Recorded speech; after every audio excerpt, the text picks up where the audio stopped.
First year second semester. அதில் வந்து பார்த்தீங்கன்னா கற்றலுக்காக மதிப்பிடுதல் அந்த சப்ஜெக்ட் தான் நம்ம பார்த்துட்டு இருக்கோம். இந்த சப்ஜெக்ட்ல வந்து பார்த்தீங்கன்னா நம்ம வந்து யூனிட் 2 பார்த்துட்டு இருக்கோம். சரிங்களா?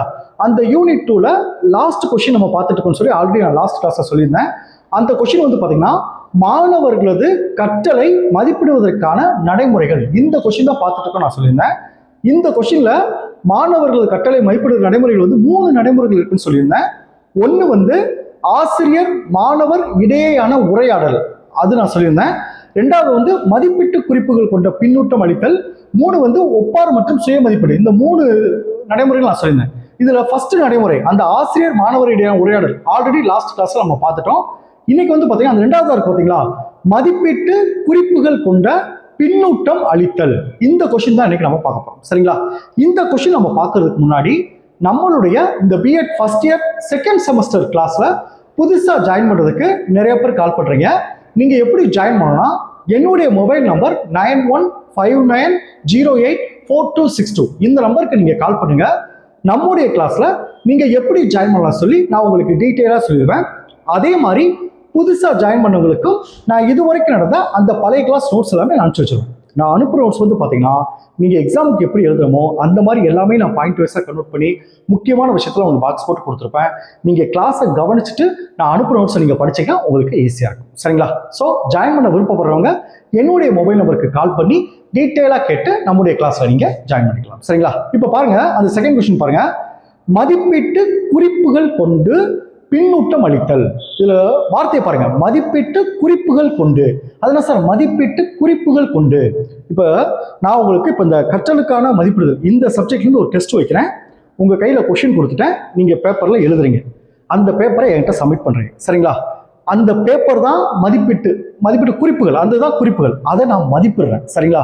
அந்த நீங்க எக்ஸாம் எழுதுறது சம்பந்தமா நீங்க எப்படி எழுதிருக்கீங்க, 5 மார்க் கொஸ்டின் எப்படி எழுதிருக்கீங்க, 10 மார்க் கொஸ்டின் எப்படி எழுதிருக்கீங்க, 1 மார்க் கொஸ்டின் எப்படி எழுதிருக்கீங்க, எந்த பார்ட் ஏ நீங்க சரியா எழுதலையா, பார்ட் பி நீங்க சரியா எழுதலையா, பார்ட் சி நீங்க சரியா எழுதலன்னு சொல்லி நான் உங்களுக்கு ஃபீட்பேக் கொடுக்குறேன்.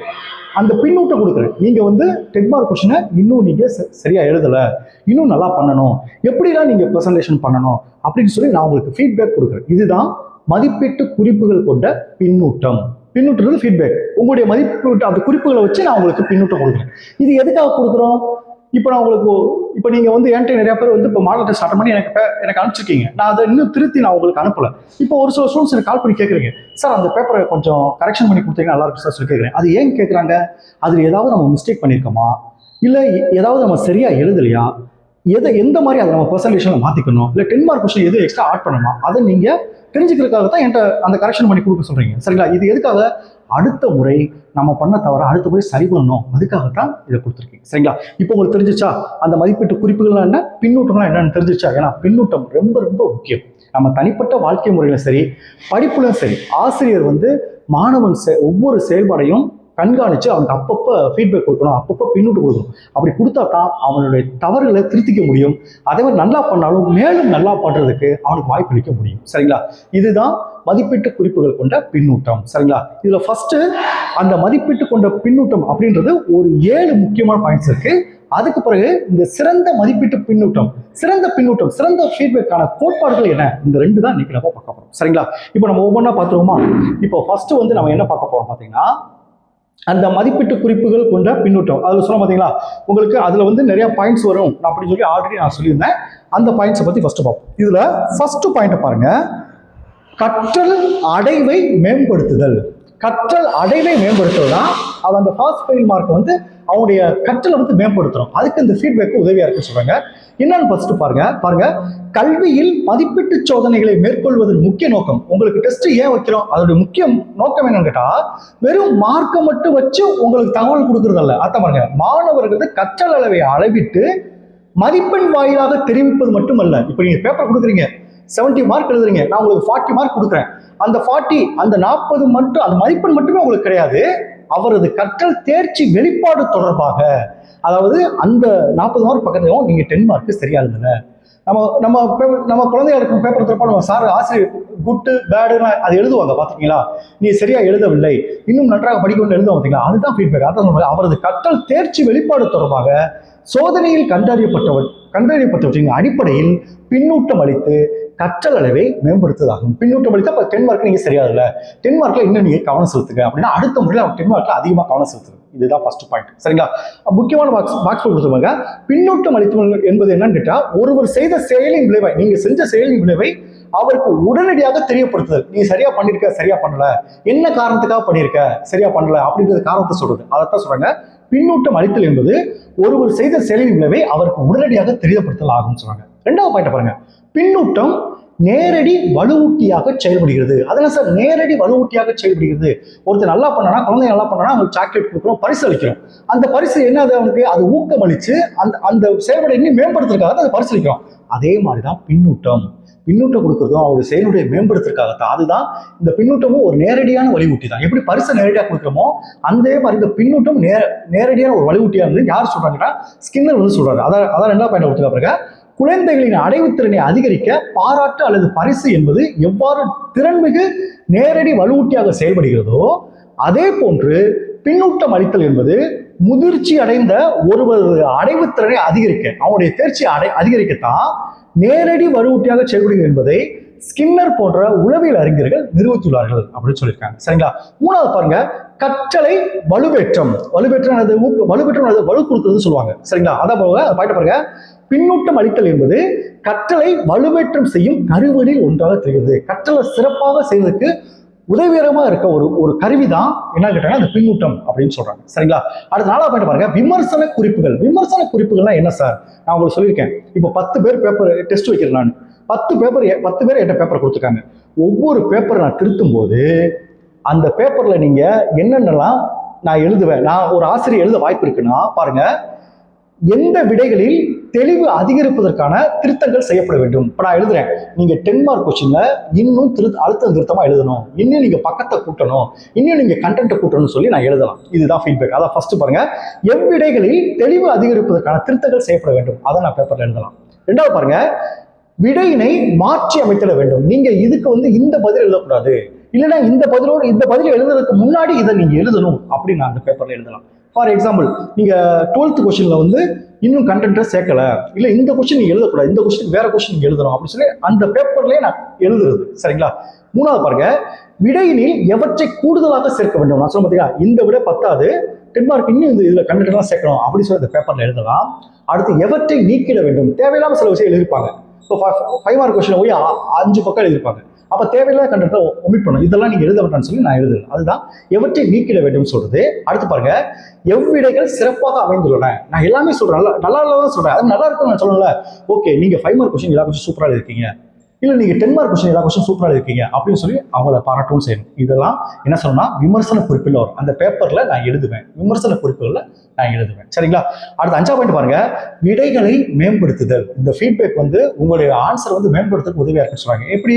மதிப்பிடப்பட்ட விடைத்தாள்களை மாணவர்களுக்கு திருப்பி அளித்திடும் போது, பேப்பர் திருத்தி நான் உங்கள்கிட்ட கொடுக்கும்போது அதை பாருங்க, ஒவ்வொரு மாணவரது விடைத்தாளிலும் பதிவு செய்யப்பட்டுள்ள விமர்சன குறிப்புகளை விளக்கி, நான் சொன்ன பார்த்தீங்கன்னா பேப்பர்ல அந்த கொஸ்டினுக்கு சில பேர் பாருங்க கதை அடிச்சிருந்தா அந்த ஆசிரியரும் வந்து அந்த கொஸ்டின் ரவுண்ட் பண்ணி நீங்க கதை எழுதியுள்ளீர்கள் சொல்லி எழுதுவாங்க. சரிங்களா? என்ன காரணத்துக்கான ஆசிரியர்கள் பார்க்காமட்டா நம்ம நினைச்சிருப்போம். ஆனா நிறைய ஆசிரியர்கள் வந்து அதை ரவுண்ட் பண்ணி கதை எழுதியுள்ளது அப்படின்னு சொல்லி அதுலேயே மென்ஷன் பண்ணியிருப்பாங்க. அதான் பாருங்க, மதிப்பிடப்பட்ட விடைத்தாள்களை மாணவர்களுக்கு திருப்பி அளித்திடும் போது ஒவ்வொரு மாணவரது விடைத்தாளிலும் பதிவு செய்யப்பட்டுள்ள விமர்சன குறிப்புகளை விளக்கி விடைகளை எவ்வாறு செம்மைப்படுத்த முடியும், மேலும் மேம்படுத்த முடியும் என்பதை ஆசிரியர் மாணவர்களுக்கு உணர்த்திட வேண்டும் சொல்றாங்க. 6ஆவது பாயிண்ட் பாருங்க, பேப்பர் நான் திருத்துறேன். இப்போ வந்து நிறைய மாணவர்கள் வந்து 40% கீழ் வந்து மதிப்பு பெற்றிருக்காங்க. அவங்களுக்கு நான் என்ன சொல்லணும் பாருங்க, விமர்சன குறியீடுகளை கொண்ட விடைகளுக்கான உரிய பதில்கள் யாவை என்பதை மட்டும் தெரிவித்தால் போதுமானது. அதிகளவு விளக்கமளிக்கப்பட்டால் அவற்றை அவர்கள் உள்வாங்கிக் கொள்ள முடியாது.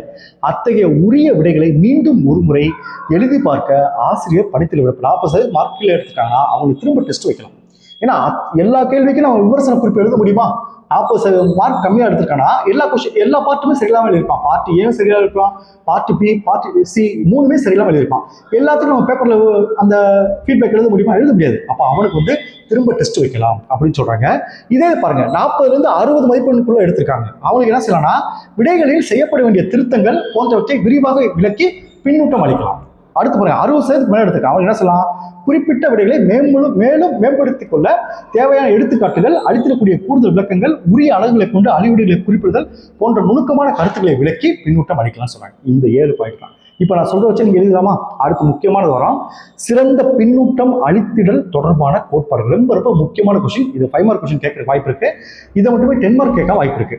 சிறந்த பின்னூட்டம் அளித்திடல் தொடர்பான கோட்பாடுகள். ஃபர்ஸ்ட் பாயிண்ட் பாருங்க, மாணவர்களுக்கு தெளிவுபடுத்துதல். ஃபீட்பேக் வந்து தெளிவா இருக்கணும். என்ன சார் தெளிவுபடுத்தணும்?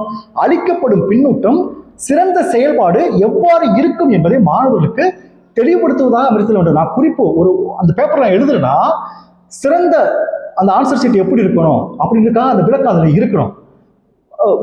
என்ன செய்வாங்க நிறைய பேர் பாருங்க, குட் டு பேட் அதோட முடிச்சுட்டுவாங்க. நல்லா நன்று, மிக நன்று அந்த மாதிரி கொடுத்துருவாங்க. நன்றுனா எது நன்றா எழுதியிருக்காங்க, சரியா இல்லைன்னா எது சரியில்லாம எழுதியிருக்காங்க, அப்படி விளக்கமா இருக்கணும் அப்படின்னு சொல்றாங்க. ரெண்டாவது பாருங்க, மாணவர்களை தாமே சீர்படுத்தி மேம்படுத்திக் கொள்ள உதவும். அதான் சார் அது பாருங்க, ஆசிரியர் அளித்தல் பின்னூட்டம் மாணவர்கள் தமது துலங்களை தாமே சீர்திருத்தி மேம்படுத்திக் கொள்ள உதவும் வகையில் அமைந்திருத்தல் வேண்டும் சொல்றாங்க. மூணாவது பாருங்க, மீண்டும் வாய்ப்பளித்தல். மூணாவது, அளிக்கப்பட்ட பின்னூட்டத்தின் அடிப்படையில் மாணவர்கள் தமது விடைகளை மேம்படுத்தி மீண்டும் ஆசிரியரிடம் சமர்ப்பிக்க வாய்ப்பளிக்க வேண்டும். ஒரு சரியா இல்லையா, திரும்ப ஒரு எக்ஸாம் அளிச்சு திரும்ப நம்ம சப்மிட் பண்ண சொல்லணும், அது மீண்டும் வாய்ப்பளிக்க சொல்லணும். நாலாவது பாருங்க, ஆசிரியர் மாணவர் இடைவினைகள். இது என்ன சார் இடைவினைலாம்? மதிப்பிடப்பட்ட வினாத்தாள்களை மாணவர்களுக்கு திருப்பி அளிப்பதை தொடர்ந்து ஆசிரியர் மற்றும் மாணவர்களிடையே கற்றல் அடைவை செம்மைப்படுத்துவது தொடர்பான உரையாடல் இடைவெளிகள் எழுத வேண்டும். பேப்பரை சொல்லுவாங்க, பேப்பரை கொண்டு நீங்க வர சொல்லுவாங்க, ஆசிரியர் டேபிளுக்கு வர சொல்லுவாங்க, பேப்பரை காட்டு நீ எது சில அப்படி ஆசிரியர் மாணவ உரையாடல் நடக்கும் பார்த்தியா, 5 மார்க் கொஸ்டின் என்ன எழுதிருக்க, 10 மார்க் கொஸ்டின் என்ன எழுதிருக்க அப்படின்னு சொல்லி ஆசிரியர் மாணவர்கிட்ட கேட்டுட்டு இருப்பாங்க. அது நம்மளே பார்த்துருக்கோம். அந்த மாதிரி இருக்காது. அடுத்து 5 பாருங்க, போதிய அவகாசம் அளித்தல். அவனுக்கு வந்து அந்த தவறை திருத்திக்கிறதுக்கு போதிய அவகாசம் கொடுக்கணும். இப்போ ஒரு சில பேர் என்ன செய்வாங்கன்னா, பேப்பர் திருத்தி சரியில்லை நாளைக்கே டெஸ்ட் சொல்லுவாங்க.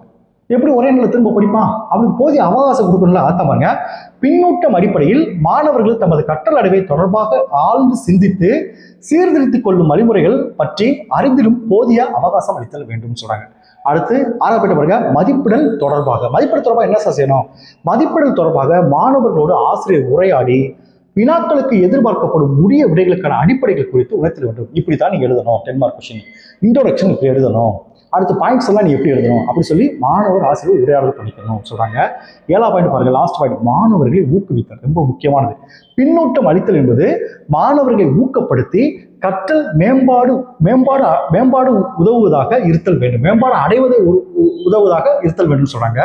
அதாவது மாணவர்களை கடுமையாக விமர்சிப்பதாகவோ கண்டனங்கள் தெரிவிப்பதாகவோ பின்னூட்டம் அளித்தல் அமையக்கூடாது. அவனை ஊக்கப்படுத்துவதாக தான் பின்னூட்டம் அழியுமே தவிர அவன் மனசு கஷ்டப்படுற மாதிரி பின்னூட்டம் இருக்கக்கூடாதுன்னு சொல்றாங்க. இப்போ இந்த கொஸ்டின் நீங்க எழுதலாமா? Okay, thank you students. நம்ம நெக்ஸ்ட் கிளாஸ்ல பார்ப்போம்.